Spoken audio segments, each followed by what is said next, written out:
and pain. I have a knack for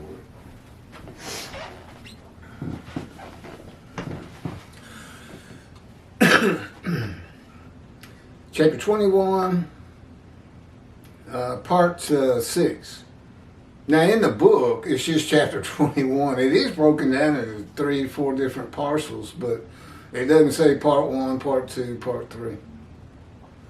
The first speakers of Isaiah 53 are the witnesses of the righteous servant.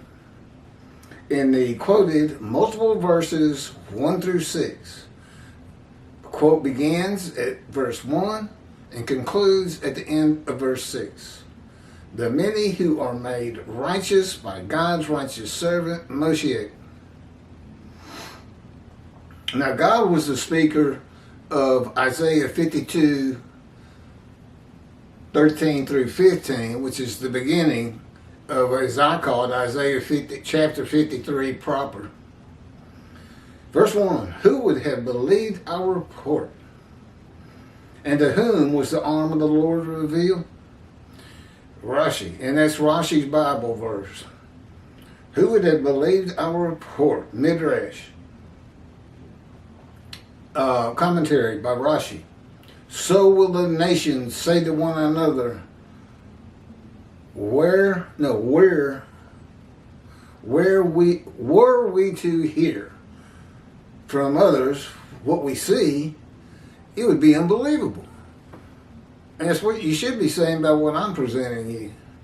Far and above more knowledge than has ever been revealed in Judaism, and at one time.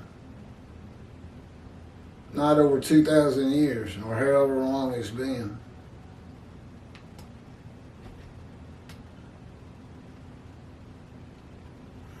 The arm of the Lord. Midrash. Commentary.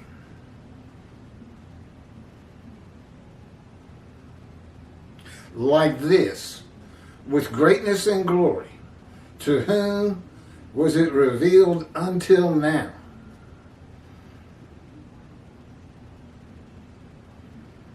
I guess he's saying it's Jewish people. The righteous servant. Well, we're saying that too. Except it's not Israel. It's not all the Jewish people gathered as one man. Okay, here's my commentary on who can believe what we have heard, starting with a quote. Upon whom has the arm of the Lord been revealed? That's from the JPS 1985 translation, Hebrew to English. Midrash, who can believe what we have heard? The witnesses ask, who can believe that God redeems the Jewish people by the new covenant with sin forgiveness that is delivered by the messenger Elijah, who receives it from the angel of the covenant, who is the angel of God's presence, the Holy Spirit, that alights upon the anointed one in Isaiah chapter 11, verse 1. Who can believe? Is this still the redemption? Redeems, okay. Redeemed by the covenant of friendship that comes with the servant David, a shepherd, when he sanctifies Israel by having the third temple built on his holy Mount Zion, hopefully in Jerusalem, if we can find a big enough tract. I'm not that familiar with Jerusalem, never been there. And by speaking to his prophet again, as he spoke to Moses, face to face and friend to friend. And all by and with one man the Lord calls my righteous servant. Now the first 6 verses are the witnesses. 7 through, I guess, 9. Well, we'll get to it. Are by Isaiah, and then God concludes with 11 and 12. Could be 10. God shows it. That might be Isaiah. Anyway, you have different writers.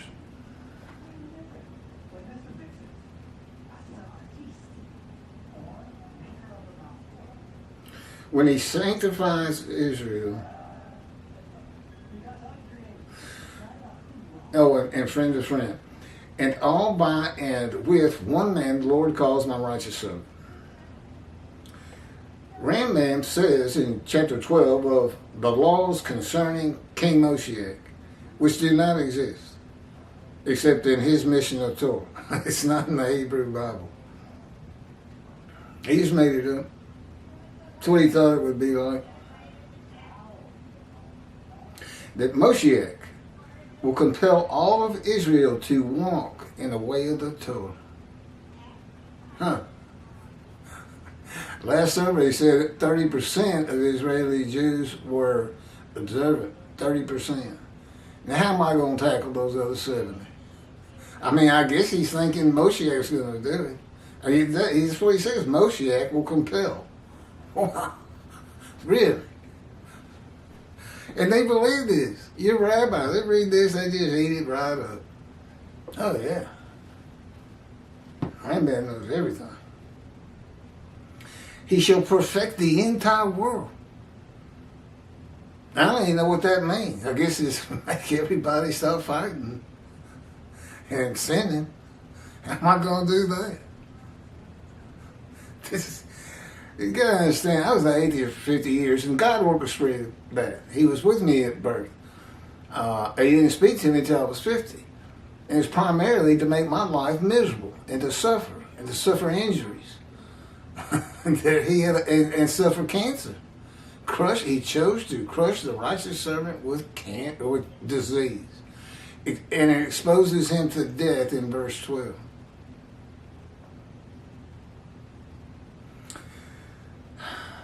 Okay, let me just keep going. This is going to be long enough. Perfect the entire world, motivating all the nations to serve God together. Really? Let's go to China first. Neither envy nor competition. Let's go to Vatican Isle. Oh no. Yeah, let's go to Vatican Isle. Let's get the Pope. Yeah, he's going to exalt the Jews and go become a Jew and tell the Jews he's disavowed Jesus. And he wants to go into the house of prayer, but you can't go into the house of prayer unless you follow the covenant and all the laws and rules God gave Moses, as the Israelites and the Jewish people today have to do. Yes, the Pope's going to have to practice the 613 laws derived from the Torah. I hadn't thought of that one. That's a good one. There will be no famine. Nobody's going to be hungry. No war. Now, I don't know who's going to grow all the food. Doesn't sound like the farmers are going to be. It sounds like they got a full day ahead of them. The entire world will be solely to know God. And the Jews, therefore, will be great sages and know the hidden matters with an understanding of their Creator to the full extent of human potential. And that would be me, not the Jewish people. And I'm imparting much of that knowledge on these videos. And of course, they're in God's book, and that's how I know. I could have never figured all this out. Look, I got, as I say, gut shot. I got shot through the abdomen. Went in on the right side where your bladder is, and went all the way across me and basically lodged in my left buttock. And it was 8 hours before I got to a hospital that could help me. I didn't think of God one time. Didn't try to make any deal. Didn't tell God I'd stop sinning. The name just did not come to mind.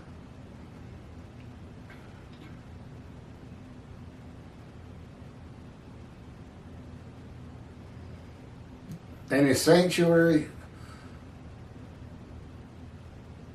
God's presence shall rest over them. And when the sanctuary abides among them forever, the nations will know that the Lord sanctifies Israel. That's what the Gentiles are going to know. Or they should. Who would believe that one man fulfills Who can believe what we have heard? I'm still on that. Who would believe that one man fulfills and completes the remaining prophecies of God? There's six prophecies being fulfilled by me.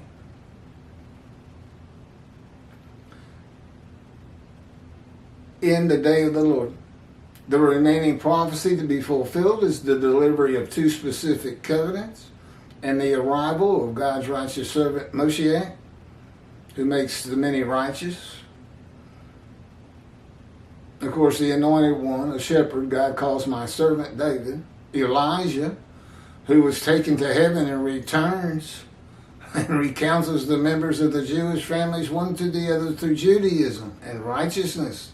That's making the many righteous. My duties and those of Elijah pretty much go straight together. It's a good thing because I'm both. I'm Moshiach, I'm Elijah, prophet like Moses. Who did I leave out? Oh, and the man described in Isaiah 53.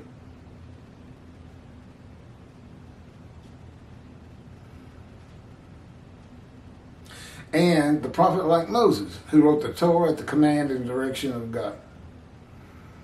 The witnesses will report, and who would believe it? Not many people right now, based on the comments I get, very derogatory. Shunned and despised. God knew it was going to be like this.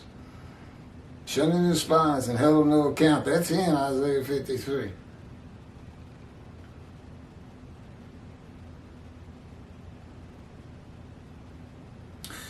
And who would believe it? That they had been told by their wise men, sages, rabbis, and theologians, that God's righteous servant of Isaiah 53, they had not been told, is a Gentile.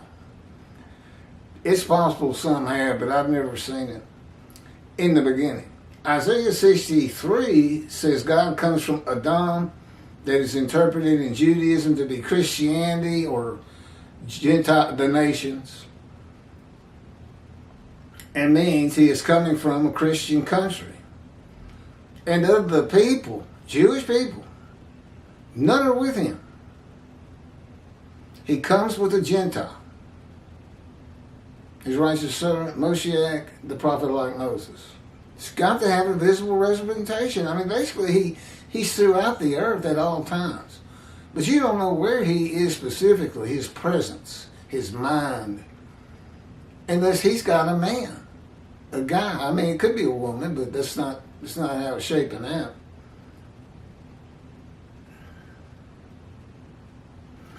Jesus was a Jewish man who came from Nazareth. Well, the Christians say he's God. Well, if he's God, he's supposed to have come from Adam, not Nazareth. The Jewish people did not come from Adam. Well, see, we got to change that. Well, technically Europe is Gentile lands, Christianity, the nations, and that is where they returned from for the most part to create Israel in 1948. Now in the Exodus, God wouldn't allow, Moses wouldn't allow, and 600,000 Egyptian slaves and their families that he was leading to the promised land, they had to go around Adam. They weren't allowed to go through. And if Moses can't go through, then God didn't go through. Because God's in Moses. And once he comes within you and the Spirit alights upon you, he doesn't leave. He's been with me 16 years now. Just think about that. And here I am, it just seems like we're just inching our way towards Israel.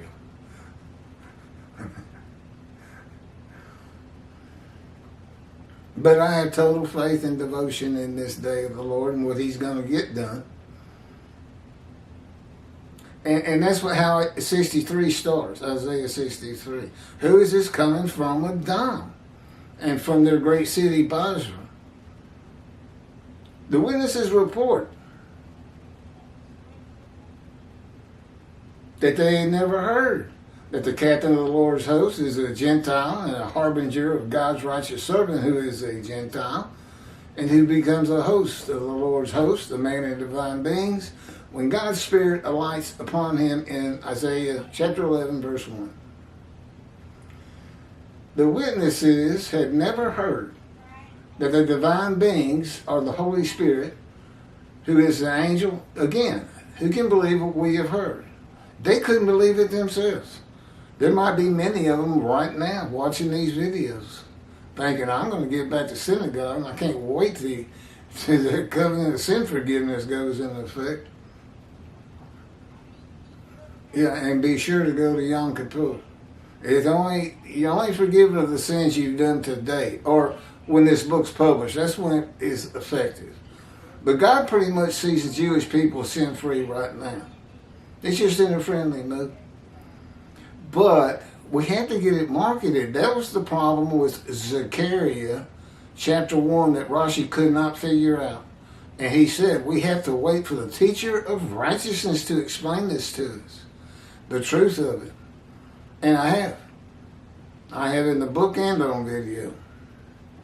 And it has to do with the exiles, all 13 tribes that returned, not realizing when God forgave their sins. They just knew they were getting ready to build a temple, and a curse had been lifted against them. They had returned to Jerusalem. But they needed to know they were sin-free, and they needed to find the scroll of Isaiah. Apparently they didn't have it.